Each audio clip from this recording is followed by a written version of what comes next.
আমি এখন হাওর দিয়ে যাইতেছি আইটে আইটে বুঝছ। মনে করো যে এই যে দেখো আমরা হাওর ধান খাইতে সব শেষ করেছে। আমি কইছিলাম না আম করে না হাওর কিন্তু অনেক বড় বড়, ঠিক আছে।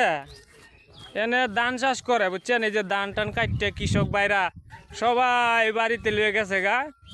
মনে করো যে এখন ধান নিয়ে বাড়িতে আরামে বইছে। এই বছর শুনছি না বৃষ্টি বাদলে পায় নাই বেশি একটা, ধান টান কাটতে সুন্দর মতন বলে বাড়িতে নিয়ে যাইতে পারছে, শুকাইতেও পারছে।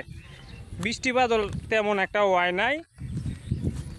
মনে করো যে আমি এখন তো নামাজ পড়া যাইতেছি আইতে আইতে বন্ধের মাঝখান দে বুঝছেন। আরেকবার দেখছিলাম না এনদি কিন্তু যাইতে হয় গিয়ে নামাজ টামাজ পড়তে হয়। এই যে দেখেন ওই যে আমরা বাড়ি সাইডে আসছি, এখন ওই সেই গ্রামে যাওয়া লাগবো।